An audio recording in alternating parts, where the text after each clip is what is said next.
zaman ini adalah zaman post-truth, di mana kebenaran sedang disembunyikan. Kenapa kejahatan di dunia cyber itu merebak? Bukan tanpa alasan, tetapi sudah direncanakan sejak sebelum bahkan dunia cyber ini atau dunia maya ini dimunculkan sebagai teknologi informasi komunikasi yang kita kenal saat ini. Yang saya akan buka adalah fenomena di balik dunia maya atau dunia cyber ini. Kenapa ini menjadi marak? Ini adalah bagian daripada rencana elit global untuk mengglobalisasi, mengglobalkan kehidupan kita di dunia di dalam satu sistem. Yang berbahagia ialah mereka yang mendengarkan firman Allah dan yang memeliharanya. Kalau yang perempuan belajar masak, yang laki belajar macul. Karena belum tentu ijazahmu bisa dipakai. Apalagi di era digitalisasi, mereka tidak akan tanya, mana ijazahmu? Percaya sama saya. Ini akan terjadi dan adik-adik persiapkan diri untuk bisa melawan depresi atau stres akibat tidak sesuai dengan harapan. Digitalisasi ada karena ada revolusi industri 4.0. Revolusi industri 4.0 adalah bentuk daripada kata lain daripada rekayasa kehidupan. Pertanyaan saya, kenapa bangsa ini harus mengikuti keinginan internasional untuk mengikuti revolusi industri 4.0? Kenapa kita selalu menjadi follower? Kenapa kita tidak menyuruh dunia internasional untuk mengikuti bangsa kita?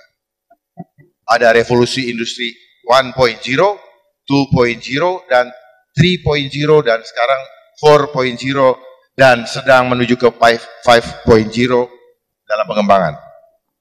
Kenapa? Kenapa kita ilmu selalu harus ngikut dari mereka?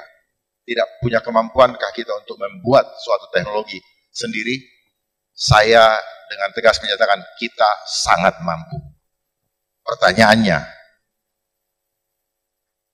kita sudah selama ini dibuat menjadi follower. Kata lain dari follower adalah budak. Kita budak, cuman kita diberikan kebanggaan. Seolah-olah dengan jabatan, pangkat, dengan gelar yang kita terima, kita adalah orang pin. Padahal apa Pak? Bodoh. Bukan bodoh, dungu. Kalau Pak Rocky Gerung suka bilang dungu, setelah saya dalami ternyata benar. Saya juga termasuk orang yang didungu-dunguin sama yang membuat ilmu ini. Baik, saya akan mulai apa yang saya siapkan sejak seminggu lalu. Kalau tadi temanya di sini adalah apa temanya ya? Mengatasi cybercrime di kalangan masyarakat, maka saya tidak akan langsung membahas itu karena mengatasi cybercrime di tengah-tengah di kalangan masyarakat itu adalah dampak yang sudah direncanakan oleh si pembuat cyberspace atau dunia maya ini. Jadi apa yang dipaparkan oleh Mbak tadi sebenarnya hanyalah menjalankan SOP dari mereka yang membuat cyber ini. Tidak ada sesuatu yang harus menjadi inspiratif, tetapi karena mereka yang mempunyai ruang media ini, maka mereka dianggap sebagai tokoh-tokoh inspiratif. Saya kenal mereka-mereka itu. Siapa mereka-mereka itu saya tahu. Kenapa mereka-mereka itu terkenal? Karena ada sponsor atau ada sutradara di balik itu yang membuat mereka bisa dikenal. Dan banyak di negeri ini pun yang hidupnya seperti itu. Sekarang bermunculan yang disebut dengan crazy rich. Gak jelas dari mana tiba-tiba crazy. Bener-bener crazy. Kita pun yang lihat dibikin crazy. Dan kita juga ingin ikut-ikutan menjadi crazy.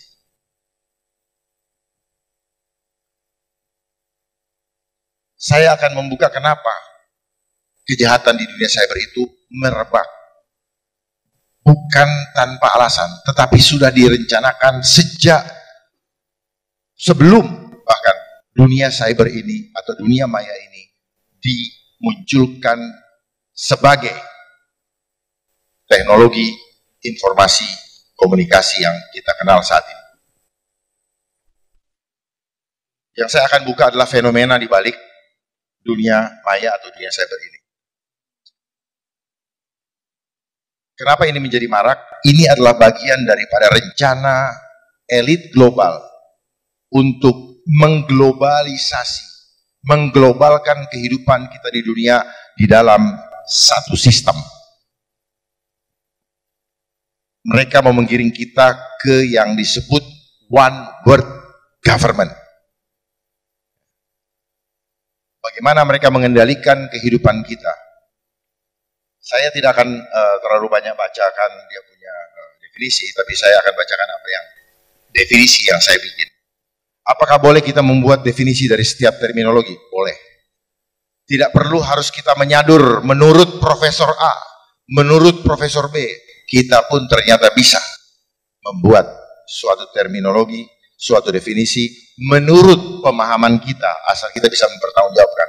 Supaya kita tidak selamanya menjadi follower. Kita dikunci, kalau sudah menurut si A, tidak boleh lagi dirubah. Dan itulah yang ada di sistem edukasi yang kita lewati, termasuk saya. Saya harus membuat skripsi, harus ada footnote-nya. Kalau nggak ada footnote, saya tidak akan dikasih gelar.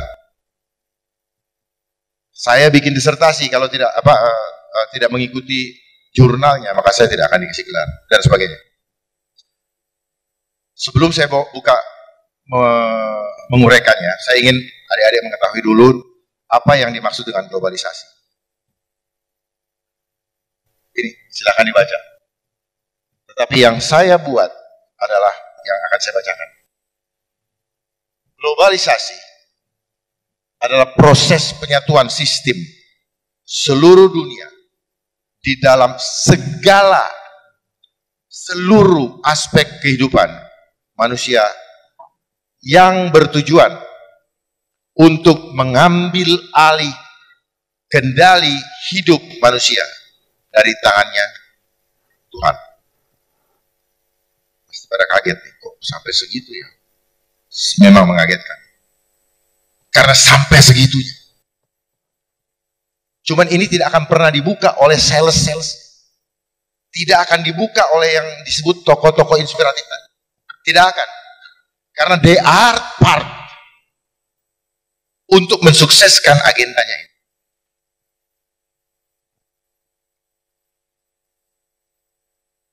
Dari kendali Tuhan. Jadi mengambil alih kehidupan manusia dari kendali Tuhan agar dapat dikendalikan secara total dengan menggunakan teknologi digital. Kemudian apa yang dimaksud dengan digitalisasi? Digitalisasi menurut pendapat saya adalah suatu sistem yang memproses seluruh data dari aktivitas kehidupan manusia dan barang secara otomatisasi menggunakan artificial intelligence dalam seluruh aspek kehidupan yang terhubung dengan teknologi, komunikasi dan informasi. Itu yang disebut dengan digitalisasi. Perangkat yang digunakan sudah jelas komputer, cellular phone, internet, pulsa, dan big data. Cara kerjanya semua bentuk informasi, teks, data, gambar, suara, dan bahkan DNA.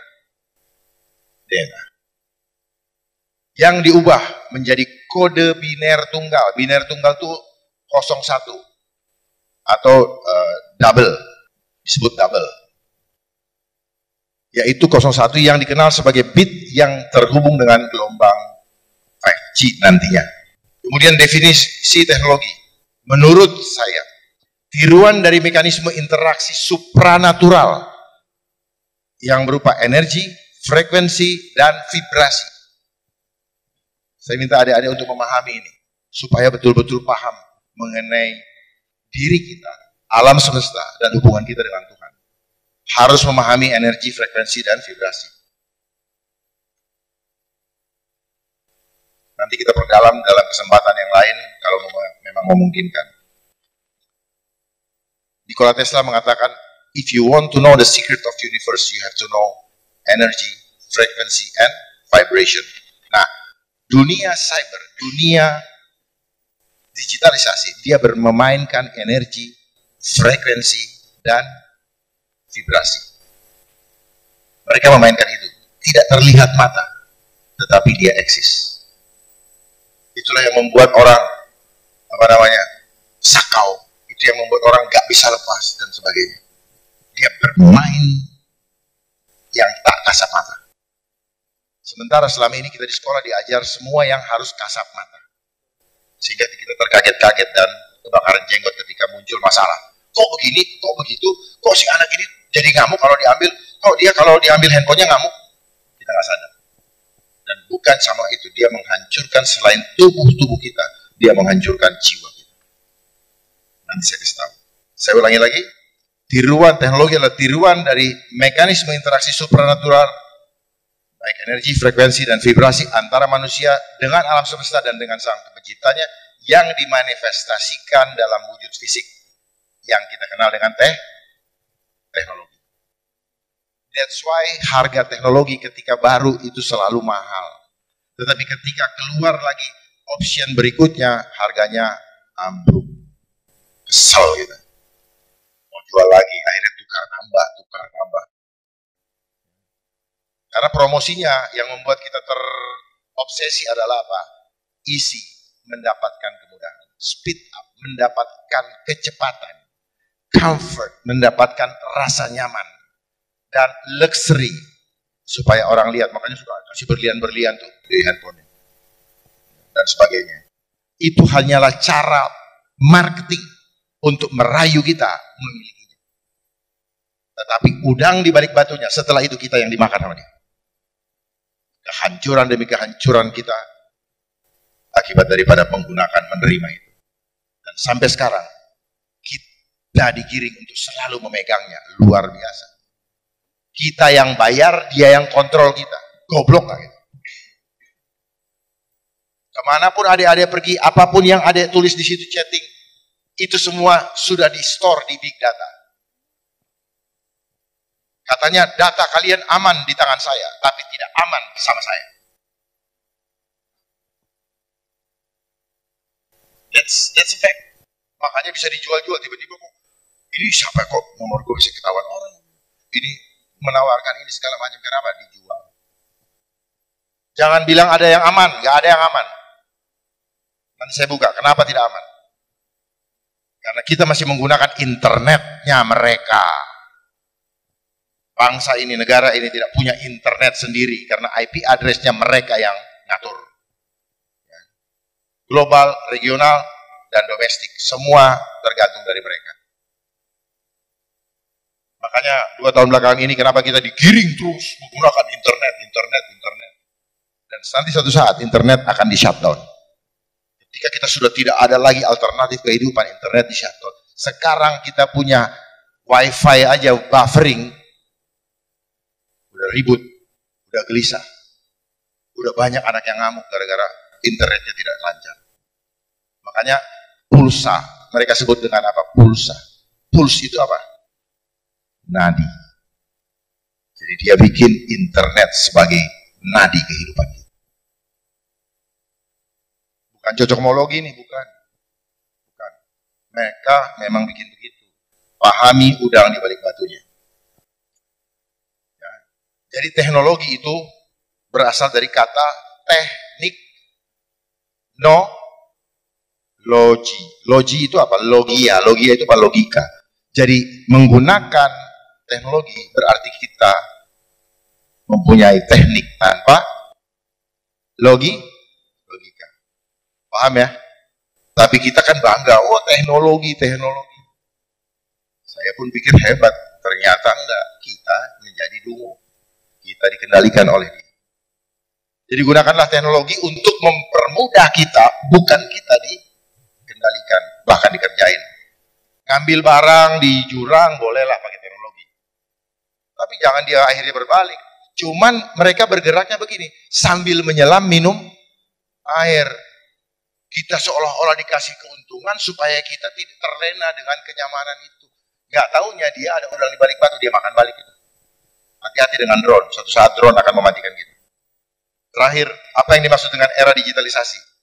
Menurut pendapat saya, era digitalisasi adalah suatu zaman yang baru di mana seluruh aspek kehidupan manusia akan dikendalikan sepenuhnya oleh teknologi. Seluruh oleh teknologi cyber yang terhubung oleh internet. Dia selalu pakai kata internet. Makanya sekarang banyak IoT, Internet of Things. Kita mikir ting ting ting ting ting ting ting ting ting tergantung internet.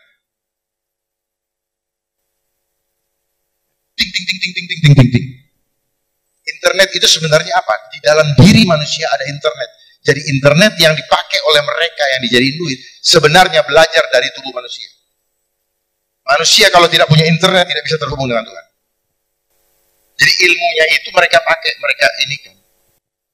Sama seperti mulut saya, mulut adik-adik kita punya. Mulut kita ini adalah loudspeaker dari suara. Nah, hati kita diisi oleh Tuhan atau oleh iblis. Maka yang keluar, mereka belajar dari situ. Dari mulut kita yang keluar nafas seperti angin, tidak ada bentuknya.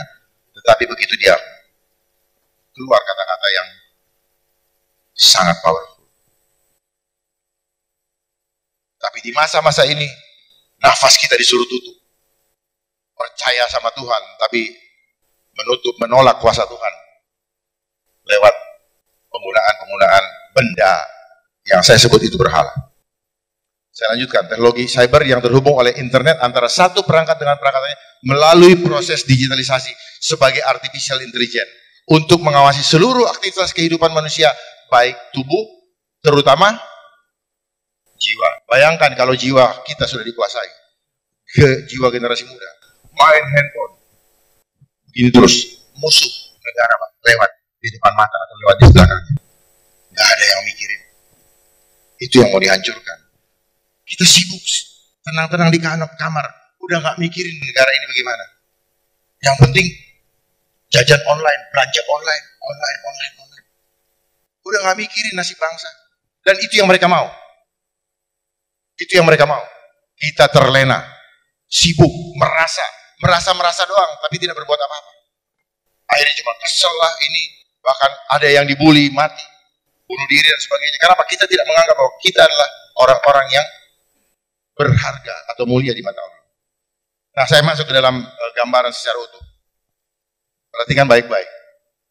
Globalisasi ini adalah, saya sebut apa? Dunia tanpa batas, tetapi dibatasi di ruang internet. Karena kita masuk era globalisasi, kita ke luar negeri hanya lewat internet saja dan dia batasi betul. Internet. Jadi rahasia kenapa saya bilang tadi tidak ada yang aman sepanjang negara tidak menggunakan internetnya sendiri. Karena internet itu filosofinya internal, jalurnya internal, net jaring. Jadi kalau kita masuk jalurnya mereka, maka semua data kita terjaring. Nggak ada yang lolos. Kalau ada yang promosikan ini barang aman-aman, bohong. Buktinya banyak yang bocor, datang Biorka semua, nggak ada yang tanggung jawab. Yang bertanggung jawab siapa? Vendor. Karena nggak ada yang tanggung jawab. Semua demi cuan. Dan kita semua digiring untuk jadi cuan, head on. Ego. Semua seperti itu. Jadi globalisasi itu adalah sistem. Sistemnya apa nanti? Digitalisasi. Di bawah, di atas globalisasi itu adalah suprasistem yang saya sebut dengan life engineering. Jangan cari di Google. Di Google tidak ada. Di Google itu adanya social engineering. Jadi dia kaburkan dulu. Ada hal penting. Kenapa? Kita pribadi yang punya hubungan dengan Tuhan di engineering dulu oleh dia. Karena kita punya tanggung jawab pribadi demi pribadi kepada Tuhan. Ini yang dibutuhkan oleh sistem ini. Karena ini sistem adalah sistem Dajjal. Ini sistem Dajjal. Dia butuh jiwa kita, dia kuasai. Setelah kita dikuasai, orang-orang yang dikuasai akan berkumpul dalam kelompoknya. Makanya dibilang social engineering. Makanya akan mudah mempolarisasi suatu bangsa dengan apa? Dengan ini. Sayang kalau tidak disadari ini. Nah, mereka punya subsistem lewat programnya apa? Money, power, control population. Money, dia sudah kuasai sistem moneter seluruh dunia. Power, kekuasaan, dia sudah dapatkan dengan menguasai sistem di setiap pemerintahan, termasuk bangsa kita. Dia sudah kuasai semua. Sehingga pada nggak enak. Begini, begitu. Dan sebagainya. Dikuasai. Nah, karena dia sudah mendapatkan power, lewat power itu dia mulai membuat kebijakan. Kebijakan lewat konstitusi. Supaya sistemnya jalan. Supaya bisa mengontrol. Dan kita semua dipaksa oleh aturan itu untuk mengikuti sebagai bagian daripada kontrol. Pak Miftah paham? Jadi dia sudah dapat di mana power control population. Kenapa power dia dapatkan? Karena kita dikendalikan oleh permainan hutang. Kalau tidak kita nanti di-ban. Kita di-ban, kita di apa namanya itu? Embargo dan sebagainya. Ini penting dikuasai ya oleh adik-adik. Yang tadi hanya definisi yang saya indikan aja. Nah, setelah itu kontrol populasi apa? Bukan jumlah saja, tapi kehidupan kita. Nah, sekarang kita ada dalam era program ketiga, terakhir. Control population. Makanya digitalisasi adalah endgame. Endgame. Karena kemana-mana tidak bisa orang membeli atau menjual, berbelanja atau kemanapun juga kalau tidak mempunyai aplikasi. Dan aplikasi itu akan dibuat dengan barcode yang kotak, ya. Di bawahnya ada kotak kecil, di tengah, di kiri atas ada kotak kecil, dan di kanan atas ada kotak kecil. Itu angkanya 666. Dan di tengahnya ada bulatan itu mata satu. Itu namanya the eye of Horus. Ya, supaya paham nih, jangan hanya jadi pengguna. Supaya nanti tidak menyesal kalau terjadi hal-hal yang di luar ekspektasi kita. Nah, strategi mereka itu terstruktur sistematis dan masif. Organisasinya global. Global itu dimainkan oleh United Nations.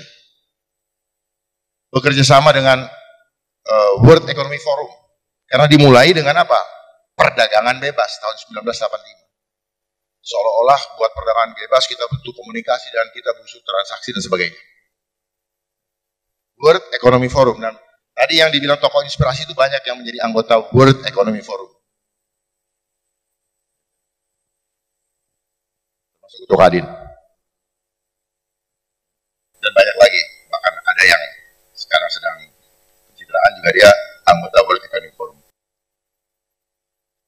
Terus non-government organization. Mereka masuk lebih apa? Seperti macam Greenpeace, binatang liar, pelestarian dan sebagainya. Dan termanifestasi di bangsa kita juga seperti adanya LSM. Masuk lewat situ pelan-pelan. Bahkan ada yang namanya banyak watch kan. Indonesia Police Watch apa semua. Dari sana mereka mulai dari apa? Human Rights Watch. Ya. Itu Human Rights Watch. Tadinya ad hoc, lama-lama jadi berlanjutan. Seperti KPK itu ad hoc tadinya. Tapi saking ini lanjutkan. Banyak kan lembaga ad hoc yang muncul di sini, KPI, KPAI, KPK, KY, KPI. Nah, kenapa di televisi itu ada saya lihat pendapat bahwa oh ini tidak ada mengajarkan apa namanya hal-hal yang baik lagi. Iya karena ada KPI. Mereka yang mengatur regulasi, mereka yang mengatur bagaimana apa yang mau ditayangkan dan sebagainya. Awalnya kelihatan bagus, tapi setelah dia kuasai, dia akan mainkan. KPAI dulu orang lagi badminton, anak-anak nggak boleh di eksploitasi dan sebagainya. Jadi ini ya. Tapi kalau dalam bidang cyber tadi ITU International Telekomunikasi United itu yang ngatur semua regulasinya. Regional ada APEC, ada ASEAN, diatur semua ini. Di ASEAN yang leading sektornya cyber adalah Singapura. Domestik itu ada satu lembaga, saya tidak akan sebutkan di sini, ya, yang mengatur regulasi, yang mengatur konten, yang mengatur lalu lintasnya, ya, yang mengatur itu. Nah, harusnya namanya itu jangan, saya sampaikan aja, namanya itu Kominfo, Komunikasi Informasi. Nah, harusnya yang benar adalah informasi komunikasi. Jadi informasi komunikasi, informasinya harus difilter dulu baru dikomunikasikan. Tapi yang ada sekarang semua informasi, komunikasikan semua informasi, mau bagus mau enggak, di sana bisa ngatur. Oh, sekarang situs porno banyak. Saya punya ponakan lihat begini, om ini apa, bingung. Nggak bisa diiniin. Dia ngumpet di kamar, dia ini kita pikir aman dia badannya, tapi jiwanya dihancurkan. Hebat. Menghancurkan bangsa tidak perlu lagi dengan pasukan militer. Cukup dengan hancurkan jiwanya, selesai. Dia sendiri yang akan hancurkan bangsanya, Pak. Adik-adik, perhatikan ini. Apalagi mungkin ada yang sudah sebentar lagi mau nikah. Hati-hati dengan anak-anak. Bangsa ini akan hancur hanya dengan cyber. Ini yang namanya attack engineering. Dia serang kita punya jiwa. Berikutnya, sistematis. Dia lewat fear engineering. Dia bayangkan psikologi manipulasi. Dibikin takut kita. Takut nggak keren, takut nggak in, takut, dan sebagainya. Akhirnya apa? Kita mengikuti tren. Tren yang tidak benar. Jadilah hedon. Ya. Unsocialized. Ya. Terus, nah. Fear engineering lewat apa? Intelligent engineering. Dari mana? Google. Semua otak kita apa kata Google. Itu namanya intelligent engineering. Conflict engineering. Behavior engineering. Cyber law engineering. Nih, adanya undang-undang ITE itu mendahului perbuatan yang akan terjadi. Udah disiapin dulu dia punya net. Dia punya jaring. Jadi mereka udah tahu. Mereka juga yang bikin. Attack engineering, wah ada terorisme, ada trade, ada apa tuh, virus, ada food and beverage, ada medicine, drug, hoax. Oh, banyak yang ngomong tangkal hoax ya, kagak bisa. Kenapa? Oh, yang bikin saya.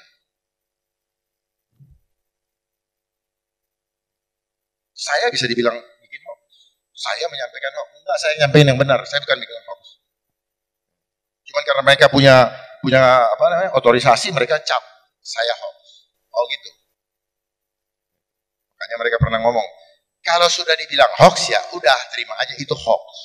Ya. Geoengineering nih, ya, cuaca nih yang terjadi sekarang nih, ini juga engineering. Hujan, panas, nggak ada ini, panas bumi sekarang, itu geoengineering menggunakan hard teknologi, masif toolnya ya, ini semua teknologi artificial intelligence. Saya taruh angka 19. Kenapa saya taruh teknologi masif toolsnya, teknologi artificial intelligence? Itu kenapa saya pakai 19? Karena A itu 1, I itu 9. Selama 2-3 tahun belakangan ini dengar nggak ada kata yang ada 19? Ada hubungannya. Akan terhubung badan adik, bapak, ibu, semua dengan digital. Saya kasih tahu dari sekarang, supaya tahu mengantisipasinya. Jangan nanti, loh kok begini, kok begini. Karena dia mau menyetel kita punya frekuensi otak untuk dikendalikan sesuai dengan mau dia. Makanya muncul sekarang metaverse. Tahu metaverse ya? Dia menghadirkan alam goib untuk kita pikirkan, wah keren ya, keren. Enggak, bapak, ibu, adik-adik punya kemampuan untuk bisa melebihi itu. Cuman karena selama ini kita ditutupi dengan pembuktian material, makanya kita nggak ngerti. Nggak bisa melihat jauh ke depan. Nggak bisa melihat yang tidak terlihat mata. Dan seterusnya, termasuk itu mobil nanti, mobil apa tuh, listrik dan sebagainya, ya tidak ada supirnya dan sebagainya, transportasi, health, farm ya. Nah, misinya menyatukan sistem dunia, dan visinya total Total control ini apa? Mengambil alih kedaulatan Tuhan. Mengambil alih kendali hidup manusia dari tangan Tuhan. Bahasa mereka apa? Sustainable. Berkelanjutan.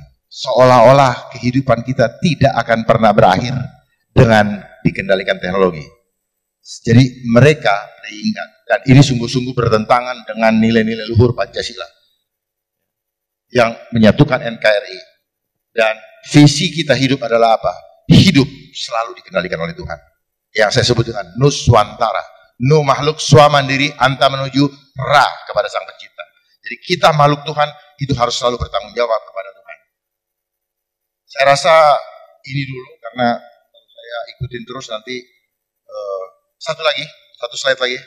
Saya cuma mau buka bagaimana mereka membuat manusia yang tadinya life engineering menjadi social engineering. Tadi suprasistem kan. Jadi tujuan akhirnya adalah life engineering. Jadi kehidupan kita kepada Tuhan di engineering sama dia atau direkayasa. Nah, terstruktur sistematis dan masif. Terus itu tadi silakan dilihat, silakan difoto. Makanya easy, speed up, comfort, luxury. Dan ini semua ada diberikan kita internet protokol. Dan kita tergantung dengan pulsa. Punya internet, nggak punya pulsa, nggak bisa.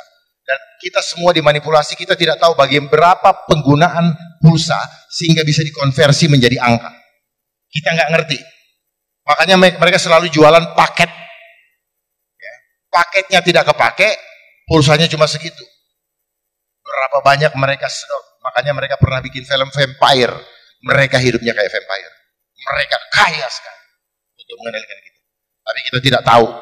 Dan regulasi ini tidak pernah selesai. Kenapa saya bisa bicara? Saya pernah membongkar kasus ini.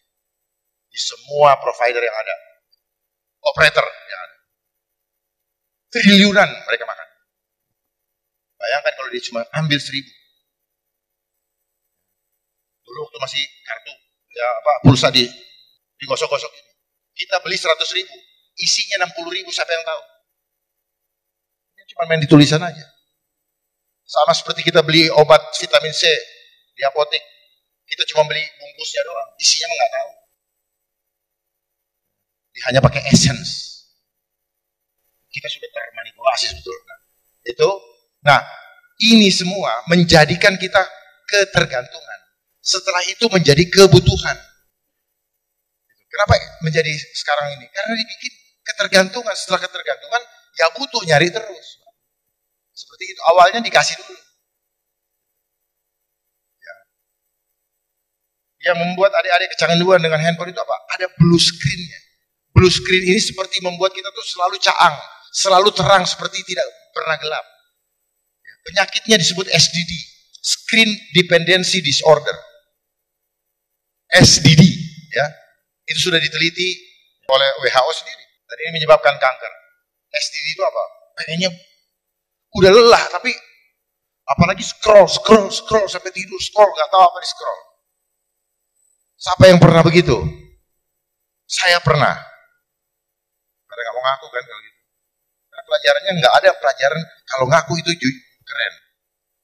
Nah, itu. Terus kemudian, nah itu semua membuat kecanduan dan akhirnya menjadi kebutuhan. Itulah yang terjadi. Nah, kenapa mereka bikin begitu?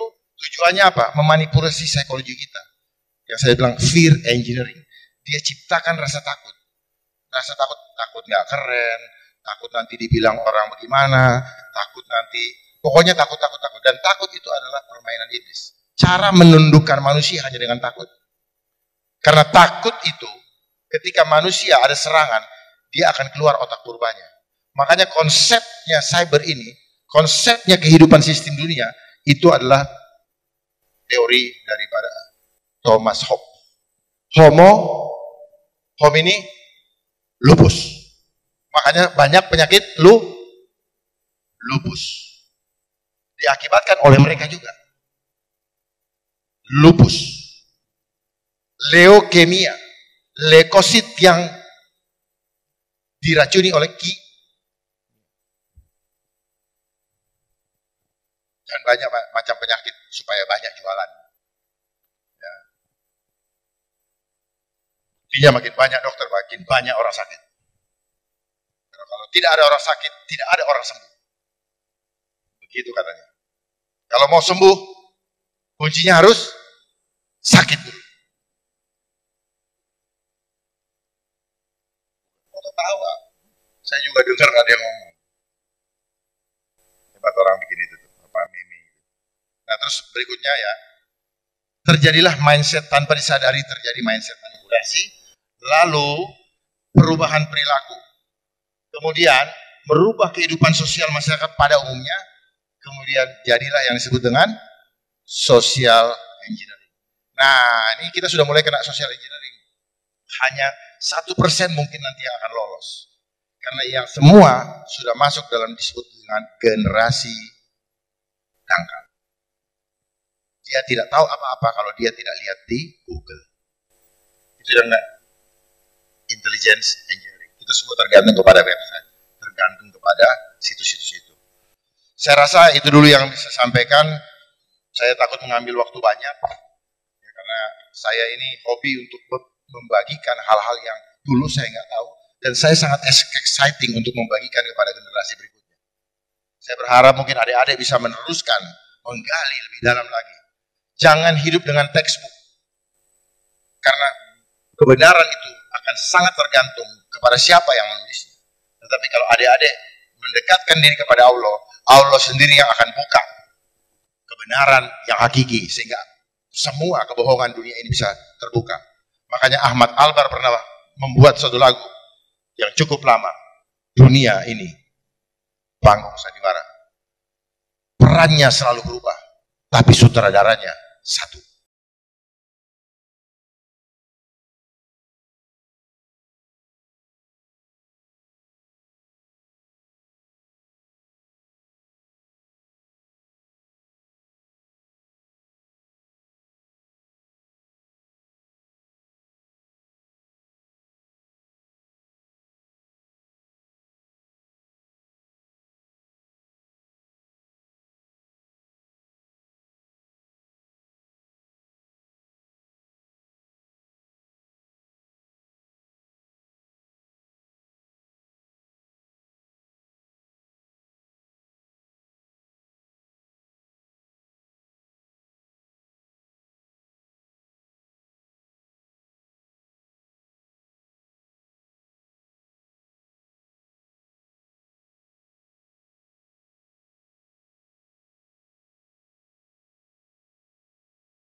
Kita harus bersatu sebagai umatnya Tuhan yang Maha Esa. Tetapi mereka polarisasi, jago mereka. Ya, termasuk istilah-istilah pelajaran yang kita dapat sekolah. Apalah, dan mereka yang bikin semua. Kita ngerasa pilih karena dapat ijazah. Padahal kita tuh belajar dengar seperti apa yang Bapak sampaikan tadi. Kita ini kayak beo. 0 sampai 7 tahun itu masa hipnosis. Apa yang kita dengar, kita lihat, kita rasakan, itu akan terekam di dalam tubuh kita. Rekaman-rekaman yang kita lihat selama ini, itu sebenarnya belajar dari tubuh kita. Ya, rekaman itu apa yang kita tahu nih. Jadi kita ini membeo, ngomong apa, kita ngebully semua ngeliat itu. Nah, apa yang disampaikan oleh Pak Iqbal tadi, beliau ahli psikologi ya? Psikologi itu dampaknya, tetapi jarang orang tahu kenapa muncul menjadi kelainan jiwa atau penyakit jiwa. Karena apa? Gadget ini ada frekuensinya. Makanya saya bilang belajar energi, frekuensi, dan vibrasi. Kalau orang cuma melihat ini banyak positifnya, saya katakan banyak mudaratnya. Kita berbeda, Pak. Positifnya hanya membuat kita ego. Gua enak buat gue. Kalian sebagai generasi penerus hancur, bodoh amat. Yang penting gue selingkuh, gue bisa video call, gue bisa ngapain, enak di gue. Gue bisa senang-senang. Ini hanya cara untuk merayu kita, ya, supaya kita keasikan menggunakannya sampai menjadi edik dan kebutuhan. Lalu sistem di suatu negara menganjurkan, mendorong supaya kita memakai. Enggak mau kita dimarahin.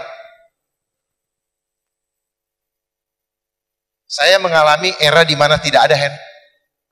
Saya mengalami era di mana baru ada pager. Saya mengalami era di mana mulai kita pakai GMS. AMS, GMS, lalu ada namanya BlackBerry Messenger. Ya. Saya mengalami, terus kemudian muncul gadget tahun 2000 berapa? 2007. Ya. Dulu pertama iOS, kemudian Android, dan seterusnya. Saya mengikuti perkembangan itu. Phone rumah, terus kemudian enggak, pertama gini, kedua begini, ketiga kalau orang tua kunci, kita pakai kawat dan sebagainya. Terus kemudian ke telepon apa tuh, kartu, ada trik-triknya untuk itu. Nah, perkembangan ini sengaja dibikin seolah-olah seperti ini adalah alami kemajuan apa zaman. Tetapi sebenarnya semua ini ada pengendalinya ternyata. Revolusi industri 4.1, 2, 3, 4. Dunia ini siapa yang ngatur ya? Pernah nggak Bapak adik-adik bertanya, kenapa SD harus 6 tahun? Kenapa? Kenapa harus angka? Kenapa harus angka 6? Kenapa SMP, SMA 3 jadi 6? Pernah nggak berpikir, kenapa sekarang mereka mulai rubah? Kelas 12 apa namanya? Kelas 12 kan? Dia rubah lagi, suka-suka dia. Tapi tetap ritualnya 6. Sudah Dajjal. 6. Ya, makanya WWW tidak bisa kita masuk ke dalam, dan itu dikuasai oleh iblis. WW itu dari bahasa angka Hebrew. 6. Ya. Dia kasih apa namanya, web world wide. Itu adalah 6. Makanya selama kita sekolah, nilai kita dulu, saya ya zaman nggak tahu sekarang, wajib tidak boleh kurang dari 6. Ya. Distancing wajib 6 feet. Itulah ritualnya mereka. Apa yang adik-adik pakai begini-gini itu ritualnya mereka. Kalau lagi mau orang. Ya. Oh, nanti akan ada virus. Bohong. Berarti mereka yang bikin. Itu namanya sustainable. They are playing God. Saya berani untuk berdiskusi dengan siapapun. Bohong-bohongi rakyat Indonesia. Rela kita dibohongin. Adik sudah kena semua. Mental namanya. Sehingga tadi kata Bapak, takut, cemas. Apa takut? Katanya beragama, Tuhan, katanya Allahu Akbar. Tapi ketika ada ketakutan, akbarnya lupa. Nyebut aja nggak ada. Jangan takut dengan apapun, takut sama Allah. Coba cek. Dia ngomong nggak ada. Jadi kenapa itu sampai membuat tadi anak tadi, memang mereka buat alat ini untuk menghancurkan tanpa menjajah dengan kekuatan fisik. Dia hajar dengan kekuatan spiritual. Cuman kekuatan spiritual dimainkan lewat teknologi. Karena kalau pakai santet, ini yang saya sebut dengan santet modern. Santet nggak bisa. Santet itu oknumnya one by one. Tapi kalau ini dia biasa mainkan ilmu santetnya untuk seluruh orang terhipnotis. Bapak Ibu nggak sadar, di situ ada spiritnya. Kalau saya bilang ada ruhnya, ada ruh kekerasan, ada ruh pornografi, ada ruh mamon, roh hedon, ada flex. Orang kalau punya barang bagus, orang kalau kaya, selalu tidak enak tidur kalau orang lain tidak tahu. Tapi dia lupa kalau alat ini adalah alat jebakan Batman. Pasti ketahuan akhirnya. Dan orang bully dia, kebongkar semua. Ini permainan. Kita tujuannya apa? Kita lahir, kita hidup untuk saling memuliakan, tapi sistem yang ada di dunia saling menghancurkan, meniadakan. Bukan untuk memuliakan seperti fitrahnya Tuhan menciptakan kita. Sadari itu. Saya bisa bongkar ilmu saya dikasih ilmu, sekolah dan sebagainya. Ilmu saya pakai hanya untuk jualan saya, untuk mencari uang. Saya sama dengan tukang obat. Beda-beda. Saya jadi penjual obat. Gitu. Enggak, saya perlu sampaikan karena ini inti. Kayak tadi misalnya itu. apa namanya itu, kayak cyberbully, apa permainan sih, apa yang disampaikan Ibu Challenge tadi, itu ilmu dari mereka juga. Jangan kalian pikir itu ilmu enggak. Itu ilmu yang bikin cyber ini. Buku yang kita baca, sepatut kita baca, sudah dikeluarkan sama dia 5, 10, 20 tahun yang lalu. Lalu kita pelajari dan kita baru tahu itu. Kalau dari komputer belajar 7 late dia lebih 7, bahkan mungkin 20 atau 30. Jadi kalau ada orang cyber jago, saya katakan tidak, dia jago bukan karena jago, dia hanya operator. Dan saya beritahu yang menggunakan HP, komputer, dia punya kognitif rusak, Pak. Kenapa rusak? Karena frekuensinya menghancurkan sel-sel otaknya. Yang otak rusak. Prefrontal cortex, otak bagian depan. Kalau otak bagian depan menyusut 4%, kelakuan kayak binatang. Kalau otak namanya cerebellum, itu badannya nggak bisa stabil, itu rusak, sulit disembuhkan. Karena permainannya nggak kelihatan mata. Dan seterusnya ini lebih berbahaya dari narkoba. Kalau orang bilang, oh ini lebih berbahaya. Ini lebih berbahaya. Narkoba menghancurkan 3 bagian otak, kalau ini 5. Ya. Terus apa lagi yang tadi saya crime atau kejahatan di antara kita, ini hanyalah permainan mereka untuk membuat saling. Dulu saya tidak pegang handphone. Saya punya 5 pertemuan sehari. Sekarang bangun pagi 500 notifikasi sudah muncul. Saya nggak jawab, dia lihat online, dia bilang sombong banget, mentang-mentang gue bukan siapa-siapa. Kita yang tidak punya maksud sombong, digituin lama-lama kesel juga. Terus kalau kita balas, udah panjang urusannya. Apa yang terjadi di media sosial akan terimplikasi ke dalam kehidupan nyata. Ketemu udah ngomong lo, boro-boro kayak gitu, udah nggak mau ketemu.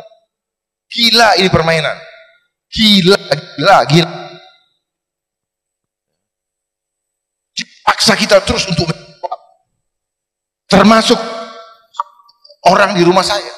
Kalau dia sudah laporkan Pak ada undangan kawinan, saya dianggap wajib tak.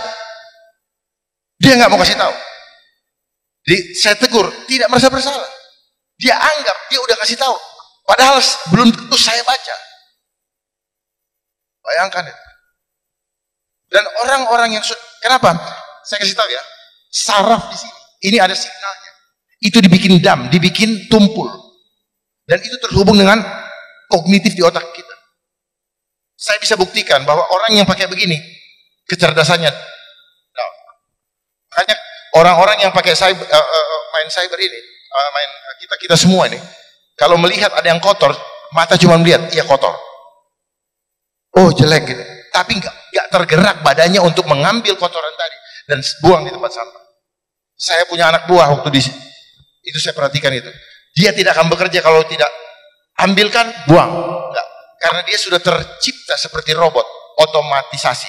Kalau tidak next, tidak forward, tidak perintah copy paste, dia nggak mau kerja. Ini begitu. Inisiatifnya hilang sama sekali. Tidak beringan tangan lagi. Tidak kalau disuruh ini. Karena apa?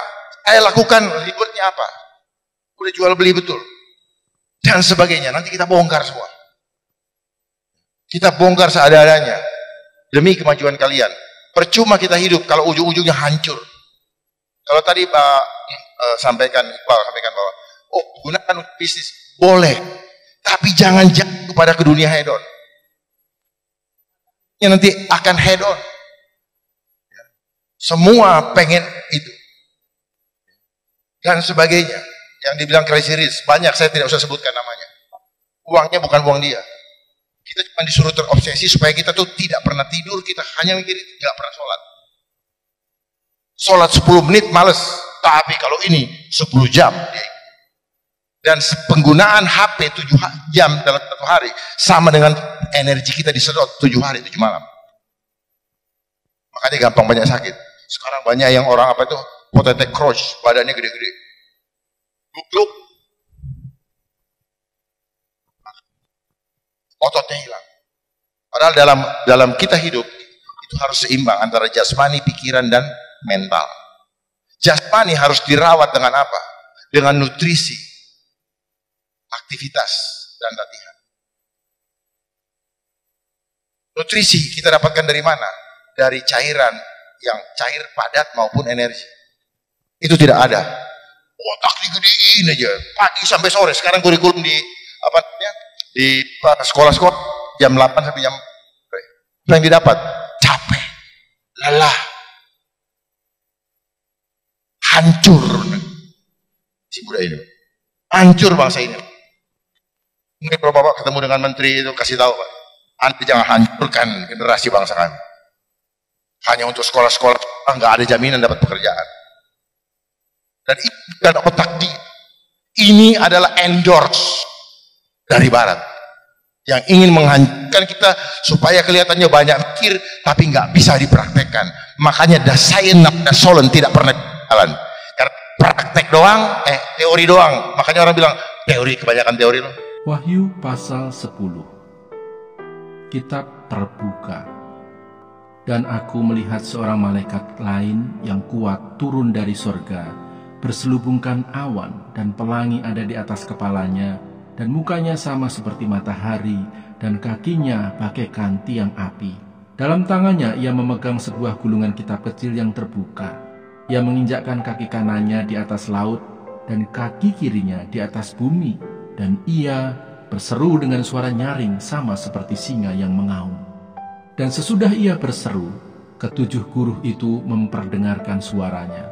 Dan sesudah ketujuh guruh itu selesai berbicara, aku mau menuliskannya, tetapi aku mendengar suatu suara dari surga berkata, meteraikanlah apa yang dikatakan oleh ketujuh guruh itu, dan janganlah engkau menuliskannya. Dan malaikat yang kulihat berdiri di atas laut dan di atas bumi, mengangkat tangan kanannya ke langit, dan ia bersumpah demi Dia yang hidup sampai selama-lamanya, yang telah menciptakan langit dan segala isinya, dan bumi dan segala isinya, dan laut dan segala isinya, katanya, tidak akan ada penundaan lagi.